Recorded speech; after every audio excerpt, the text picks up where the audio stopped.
NASCAR and diversity. A lot to talk about. We're doing a series on NASCAR and diversity.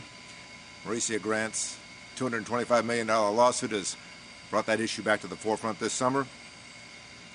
NASCAR's diversity program, the Drive for Diversity that Brian French started back in the year 2000, has been going on rather smoothly now for a long time, and we've almost taken it for granted until this summer, and all of a sudden, we're not only looking at this lawsuit, we're looking at Danica Patrick winning in Indy's cars, and we're looking at Melanie Troxel, Ashley Force winning drag cars, and asking where the female NASCAR star is.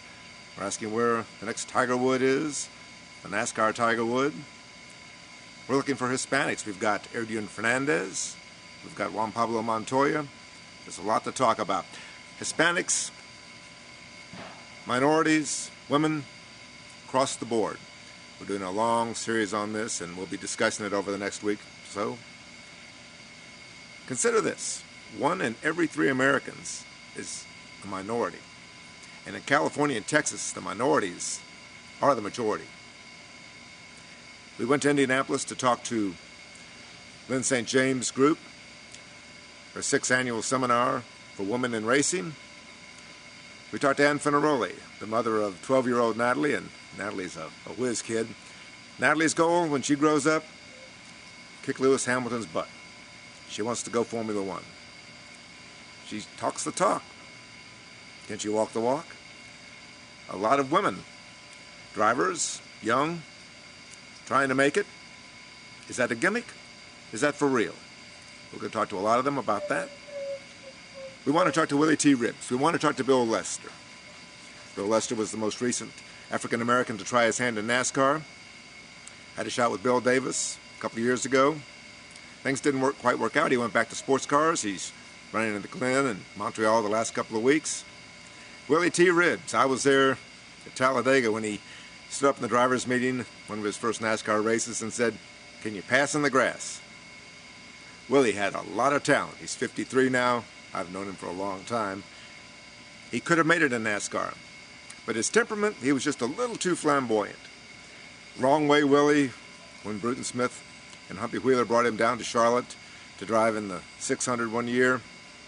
Stayed up late one night and tried to outrun the cops. Thought that would be a nice publicity stunt. Well, the guy has talent. The guy had a lot of talent. He just didn't seem to figure out how to fit in. Of course, a lot of guys don't. Tim Richmond, he never quite fit in either.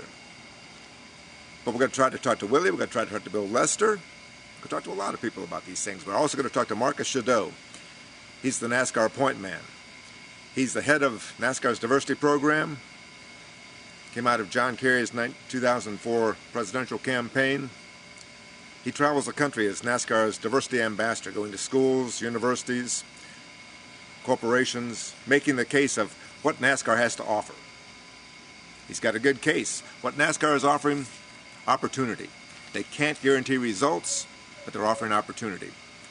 We're going to talk to people about the Mexico City venture. NASCAR's big plans for Mexico City as a showcase event. What went wrong? What went right? Adrian Fernandez. If he'd stuck with NASCAR, he could have made a big difference. Juan Pablo Montoya. How effective is he in some areas? He's a Colombian. He's Hispanic. The Hispanic market, the Hispanic demographic, of course, is not monolithic.